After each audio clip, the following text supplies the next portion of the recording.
Lemon, get Professor Kelp in here immediately. But Dr. Warfield, I think that Professor Kelp has a class right now.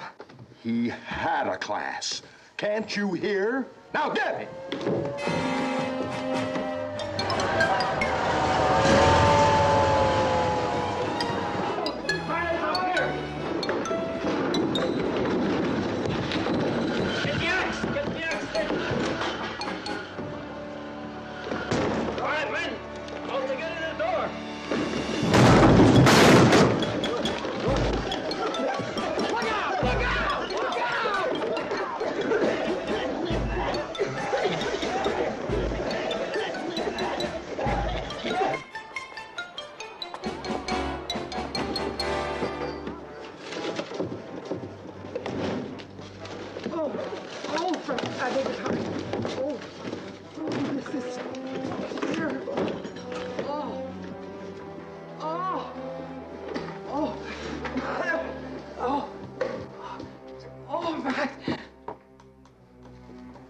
Professor Kelp? Are you all right? And if you are, where are you all right? Oh. Oh, my.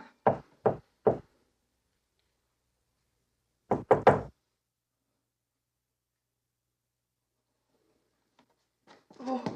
Oh. Oh.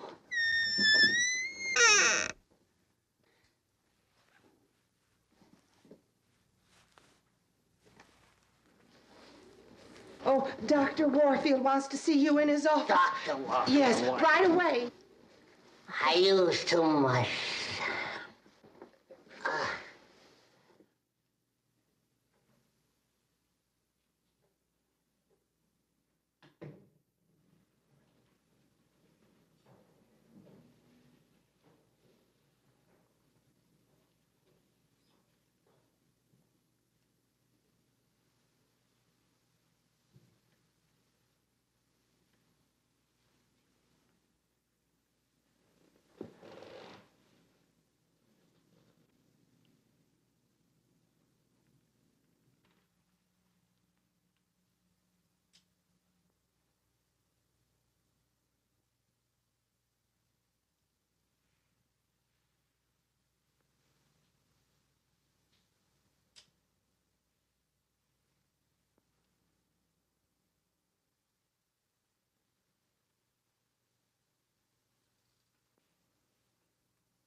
Kelp, how long have you been on the faculty of this university? Oh, I would say, prior to my exposure as a student counselor at USC 3 years. No, I went to post-grad, and actually that was 2 years prior. No, there was a botany exposure that I had in one particular school. I had decided pre-med, botany, whatever. I would much prefer the sciences, in other words. I think I should really go back to the time that I graduated college. How long?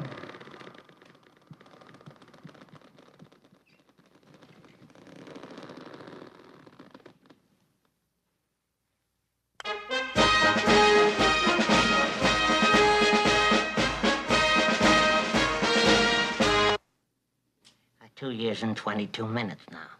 Kelp, as I recall, upon your arrival here, I told you, along with the other new members of the faculty, that I will not stand for any member of my staff utilizing the facilities of this university for his or her own personal experiments. Did I not make myself perfectly clear? Good. I knew my memory served me well. And Kelp, wasn't it approximately 6 weeks later that you conducted a rather interesting little experiment before your class? Let me see. I think it had something to do with an additive to gasoline. for the purpose of increasing the efficiency of the combustion engine, right? Yes, it was something to that effect, Dr. Warfield. Do you happen to recall what that additive was? Yes, as a matter of fact, now that you bring it up, the additive was specifically 3 parts carbon, 5 parts hydrogen, 1 part nitrogen, and 3 parts oxygen. Which, of course, is? And nitroglycerin. The results were? Negative. And? Noisy. Noisy? It was the worst explosion in the history of this or any other university. Kelp, that was 2 years ago, and they're still talking about it on the campus today. Now that you mention that, Dr. Warfield, I saw young Phipps the other day. You recall Arnold Phipps was in my class that day. Oh, yes, really? What did he have to say? Well, he said he's feeling much better and that the bandages should be off in about 2 weeks. Oh, well, come... Exactly! That's exactly what I mean. You are a menace. Professor Kelp, believe me, I know what I'm talking about. Kelp, it's human nature. Kelp, people just don't like teachers blowing up their kids. Kelp, try to understand that I understand that scientists and creators have their little eccentricities. Einstein hated haircuts. Da Vinci loved to paint. And Newton? He had something to do with figs, didn't he?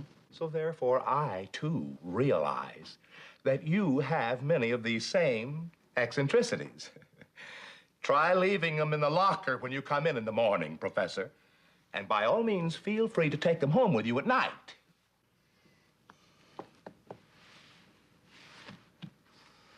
All right, Kelp.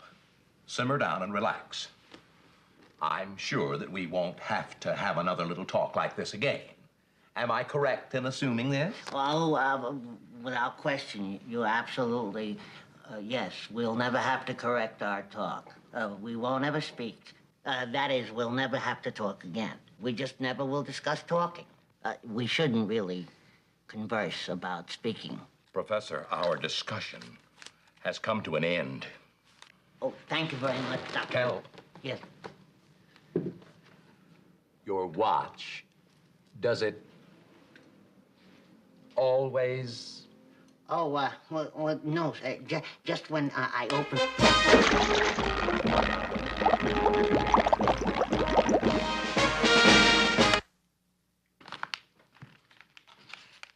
Those are your greens.